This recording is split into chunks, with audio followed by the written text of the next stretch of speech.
तो सत्संग का मतलब क्या होता है? सत्य का संग। जहां तुम्हें ये समझ आ जाए कि आखिर सत्य है क्या और उसका संग करे कैसे, उसको सत्संग कहते हैं। ये चार मीठी मीठी बातें सुनाना, ये चार मीठी मीठी कहानियां सुना देना, ये सत्संग नहीं होते हैं। ये कथाएं सुना देना, ये सत्संग नहीं होता। ये कथा वाचन होता है।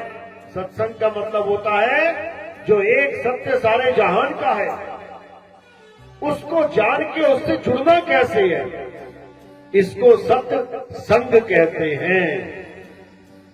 इसलिए वाणी में बोला गया, बिन सत्संग विवेक न होई, राम कृपा बिन सुलभ न सुन।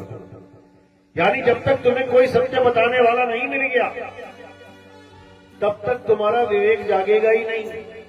तुम झूठ के साथ ही संग करते रह जाओगे, तुम इन मंत्रों जंत्रों में उलझे रह जाओगे, तुम इन नदियों नालियों में उलझे रह जाओगे, तुम इन पत्थरों पहाड़ों में उलझे रह जाओगे, तुम इस नाशवान जगत में उलझे रह जाओगे। तो करना क्या है? अब सत्य को जानना है। सत्य क्या है?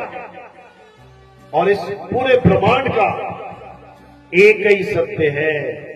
उसी को सत्य करतार कहते हैं, उसी को सत्य श्री अकाल कहते हैं, उसी को सत्य साहिब कहते हैं, उसी को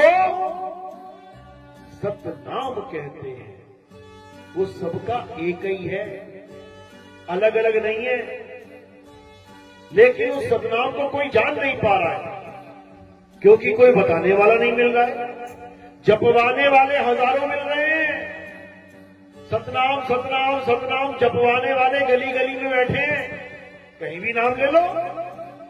लेकिन सतनाम है क्या, ये बताने वाला कोई नहीं मिल रहा। और जब तक इस सतनाम का भेद तुम्हें समझ में नहीं आ गया, तब तक तुम सारी उम्र सतनाम सतनाम जपते रहो, तब भी तुम पार नहीं हो सकते। क्योंकि सतनाम कोई जाप है ही नहीं, सतनाम एक भेद है। इसीलिए कबीर साहब समझा रहे हैं, सतगुरु सोई सतनाम बतावे, और बाकी गुरु कोई काम ना आवे। सतगुरु वो है जो सतनाम बता दे कि सतनाम होता क्या है, जपवा दे नहीं।